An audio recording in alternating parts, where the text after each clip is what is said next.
여러분, 원화값 추락, 외환이 진짜 큰일 났다.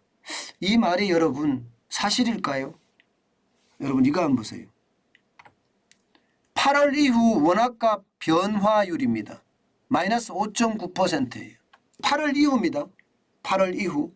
지금 8월 이후 원화값이 급전직하한다는 뜻이 5.9%면요.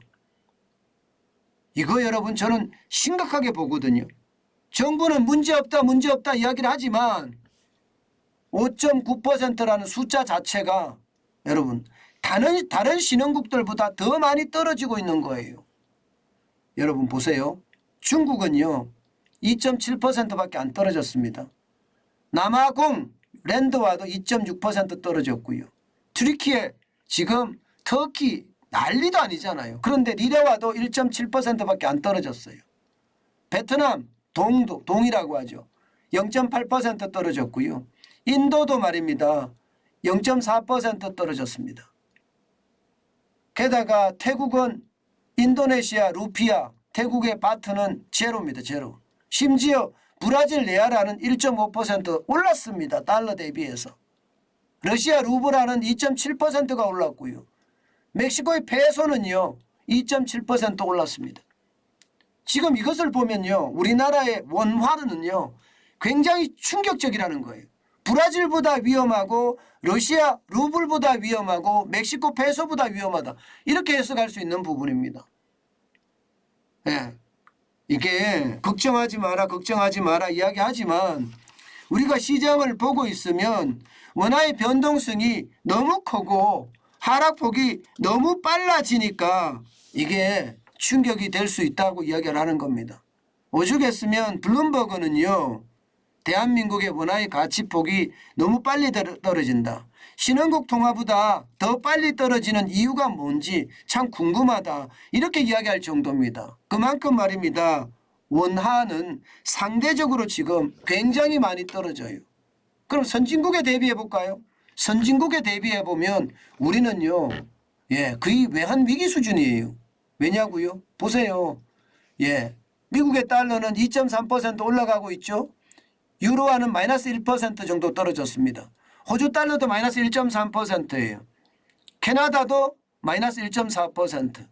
영국이 4.1%입니다. 좀 크죠. 일본이 6.7%입니다. 우리보다 더 큽니다. 일본이. 그렇지만 여러분 보세요. 우리도 장난 아니라는 거예요. 일본은 여러분 기축통화입니다. 기축통화이기 때문에 우리하고 비교할 바가 아닙니다. 그렇게 따졌을 때 여러분 지금 대한민국의 상황은요 굉장히 나쁘다 이렇게 이야기할 수가 있는 거예요. 야 이대로 가면 우리 괜찮을까 이런 얘기 진짜 많이 나오거든요. 그 천병에 서 있는 게 뭔가 하면 여러분 원화의 천병 이렇게까지 폭락을 하는데 천병 맨 앞에 서 있는 게 여러분도 알다시피 무역수지 적자입니다. 8월에는 94억 7,400만 달러 우리가 듣도 보도 못한 경험하지 못한 숫자를 기록을 했거든요. 94억 7,400만 달러를. 그리고 9월까지 무역적자도 271억 6,900만 달러도 듣도 보지 못한 그런 숫자예요. 진짜 엄청난 적자라는 이야기죠. 상황이 더 나빠진다는 이야기죠. 게다가 반도체 가격 장난 아니게 떨어지죠. 반도체도 8월에는 적자를 나타냈습니다. 이게 여러분 대한민국의 어떤 가치 기준이 반도체 가격이 떨어지면 대한민국의 가치도 좀 떨어지는 그런 쉽게 말하면 원화 가치가 떨어지니까 그렇게 생각을 되거든요. 지금 이대로 가면 진짜 큰일 났다는 말이 줄줄줄줄 나옵니다. 게다가 말입니다. 미국의 금리 인상은 앞으로도 계속될 겁니다. 지금 말 나오는 게 9월 달에 자이언트 스텝 0.75%를 올리는 것이 아니라 울트라 스텝 1%까지 올린다는 이야기가 나오니까 원화의 가치는 더 떨어질 수밖에 없는 게 지금 현재의 이야기고요. 심지어 이게 달러의 공포라는 이야기까지 나옵니다. 달러의 공포. 그 정도로 말입니다. 원화값이 많이 떨어진다는 이야기예요. 실제로 오늘 말입니다. 여러분 보세요. 역에 선물한 시장에서 지금 원화는요 1399원까지 올라갔습니다. 1399원.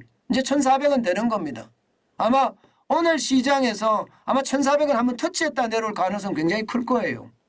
아니면 1400원을 넘어설 수도 있고요. 게다가 정부도 외환당국도 이게 뭐 1400원을 용인하는 분위기거든요. 예, 1400원 어떻게든 잡겠다. 뭐 어제도 예, 원화값 방어 자금으로 엄청 썼습니다. 7억 달러 이상을 썼다는 예, 시장의 어떤 관계자들의 이야기가 계속 나왔잖아요. 또 돈 쓸 거예요 아마. 그런데 1400원을 막을 생각은 없다. 아마 그게 정부의 입장인 것 같은데 결국 말입니다. 원화값은 또 올라갈 수밖에 없는 게 현실이 되겠구나 이런 생각 할 수밖에 없습니다. 여러분 원화값이 1400원이 넘는다. 그랬을 때 시장의 위협은 얼마나 클까요? 저는 IMF 외환위기 때도 위기였거든요. 우리나라가 경제 국치일이라고 이야기할 정도로 IMF 외환 자금을 받았을 때 우리가 심각했습니다. 저는 그 당시에 기자였으니까 현장에서 미셸 깡드시나 다 취재를 했었거든요. 진짜 그만하게 들어왔거든요. 진짜 그만하게 들어왔어요. 마치 점령군처럼 들어왔거든요. 그런 일이 또 발생될까 두렵습니다. 그때가 1962원까지 올라갔거든요. 이게 장 마감이 말입니다. 예, 글로벌 금융위기 때도 1570원까지 갔단 말입니다. 그러면 1400원이면 이거 우리 역사상으로 봤을 때 예, 두 번째 아니 세 번째 되는 위기가 점점 오고 있는 거예요. 환율로만 놓고 봤을 때는 그만한 위기가 지금 우리 곁에 다가와 있다 이렇게 이야기할 수 있는 겁니다. 여러분 단순하게 정부는 걱정 없다 이야기하지만 사실 원화값이 떨어지는 속도 환율이 올라가는 속도가 너무 빠르기 때문에 저는 위험하다 그 말씀 드리잖아요. 아마 그게 지금 현재의 현실이 아닐까 저는 그렇게 생각합니다. 여러분 시장은요 위기 상태입니다. 이 위기 상태가 더 깊어질 거예요. 그런데 그 깊이가 어디까지인가가 굉장히 중요할 겁니다. 그만큼 위기의 어떤 모양새가 지금 그 어느 때보다 커진다 이렇게 생각이 됩니다. 여러분 이럴 때에는요 길을 열고 계속 공부를 해야 합니다. 그렇지 않고 단순하게 말입니다. 뭐 정환진 TV 정환진이는 맨날 위기라는 사람이야 뭐 이렇게 생각할 것이 아니라는 뜻이에요. 늘 여러분에게 말씀을 드리지만 저는 작은 단서부터 시작해서 이게 어떻게 커져서 어떻게 우리 경제에 영향을 미칠 것인가 그 전체를 분석하거든요. 과거와 현재 미래 동시에 분석합니다. 그래서 제가 뭐 위기란 단어를 많이 쓰는지도 모르겠어요. 그렇지만 좋은 단서가 없거든요.